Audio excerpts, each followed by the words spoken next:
do you think we need to go as a movement next to bring especially the truth about 9/11 out to the public? You obviously are doing it through your music.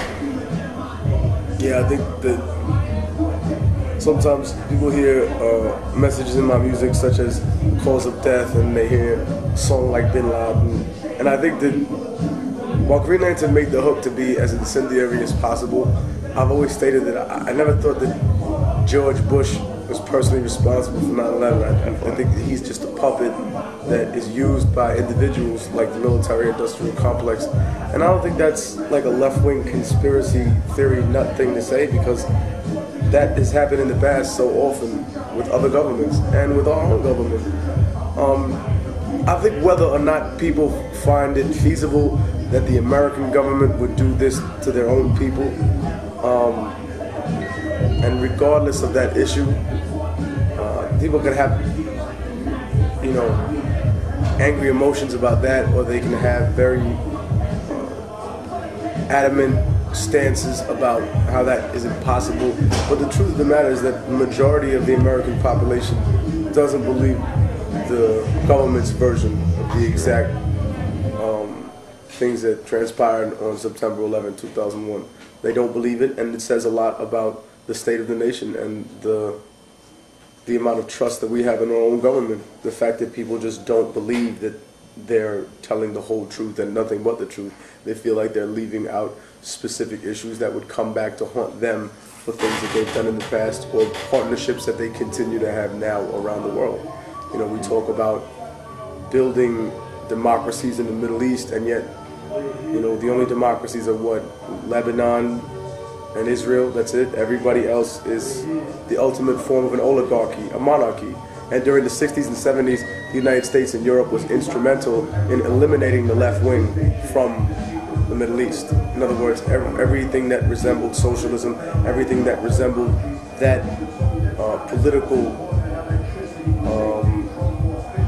that politically organizing faction of Middle Eastern politics was pretty much genocided, a political genocide. People removed, forcibly thrown out, whether it was from Iraq, Iran, Syria,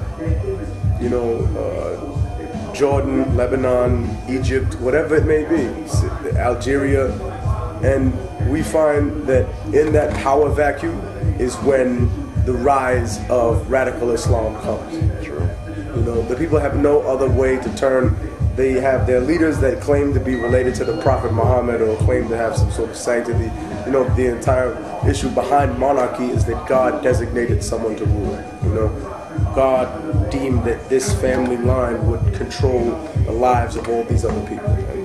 And people have never seen that, and they don't see those rulers acting godly. They don't see them being pious. They don't see them being merciful. They don't see them as the representation of God, so they rebel against them. And the people that are doing that now happen to do that through a religious channel. So automatically that's sought after and demonized throughout the world as terrorism. But to me, I've always thought terrorism is the wrong answer to the right question. It's like advertising. If it didn't work, then so many people wouldn't be involved in it. You can strike fear into somebody's heart. You can make them do a lot of crazy things. You can make them release hostages. You can make them meet your demands, or you can make them give up their civil liberties and pretend that nothing's going on in their country.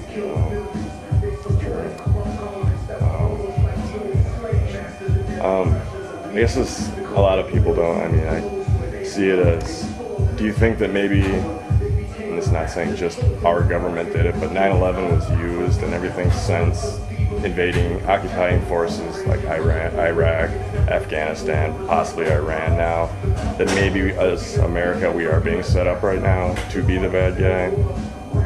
And that maybe something like World War II might happen eventually here if we don't? I think that there are world powers that, definitely the power structure of the world has shifted several times, from Rome to Germany to the Caliphate to the Byzantine Empire, whatever it may be, back and forth to the Turks. then to the Napoleonic age where France dominated. Afterwards, or during that entire time, the British Empire, which it was said was so large the sun never set on it. Now, the American Empire, the American interest. Next is what? China's economic domination. As far as America being the bad guy, I think that, we can't sit here and blame America for all the problems of the world. I think that we enable that a lot, and that we find people that are willing to be devils for us in other parts of the world. We need a Saddam Hussein. We need to create a Manuel Noriega, which are individuals who ironically not only betray their own people, but betray themselves ideologically when they come work for us. After all, Manuel Noriega was an ardent communist when he first started. Saddam Hussein was part of a left-wing faction of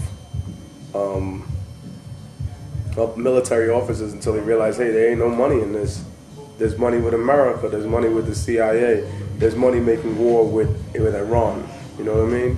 A stalemate to drain their economy down so that they can't implement, you know what I mean? These Russian ideals that they're getting weapons from, These Russian people that they're not only getting logistical help, but also, military aid from. So I think they're intrinsically connected. The imperial ambitions of this nation and the state of the world. But I don't think that, I don't think it's the end-all be-all to empires, After the American Empire, I'm sure there'll be another one, and there'll be another one. And what will be best remembered for, hopefully, is, in the future, building a greater understanding of what democracy is by watching the way that it failed here in America. Because I think that when we look at democracy as being voting 25 times every century, we're missing the point. Democracy are the institutions that protect the civil liberties of the people. That's what we vote for. That's what we're supposed to create. That's what we're supposed to protect. And right now, that's being sacrificed for people are still trying to figure that out. They say there's a war, but who's the war against? We were friends with the Taliban before. Sure. We were buddies with them only a year earlier. And I think it's interesting to note the ideological contradictions in the people that we do business with, People that are willing not only to betray themselves and to betray their religious doctrine, but also to go against, historically speaking, what continues to this very day to dominate, issues around the world, and that's the issue of control. Man has no control, or has this dilemma in himself of whether he controls his own destiny.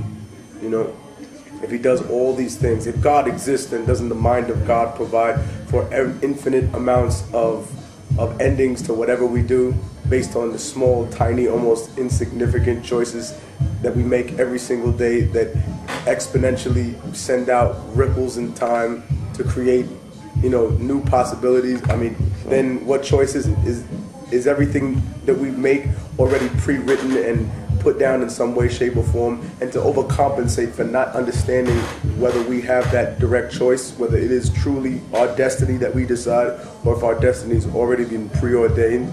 We try to conquer other things because we can't conquer ourselves. We try to conquer other people. We try to make them assimilate. We conquer other religions. We conquer our own women. We conquer our own brothers. And in the end, it's the inability to conquer ourselves that drives us to do all this. Very true. Well, I guess I'm not the best interviewer. No, it's all right, man. I talk a lot, so y'all good, man. Thanks a lot for having me. Immortal Technique, myspace.com/Immortal Technique, Vital Records, the third world in stores now. Peace. Humanity's gone, smoked up in a gravity bong by a Democrat, Republican, Cheech and Chong. Immortal Technique, you never heard me preaching a song. I'm not controversial, I'm just speaking.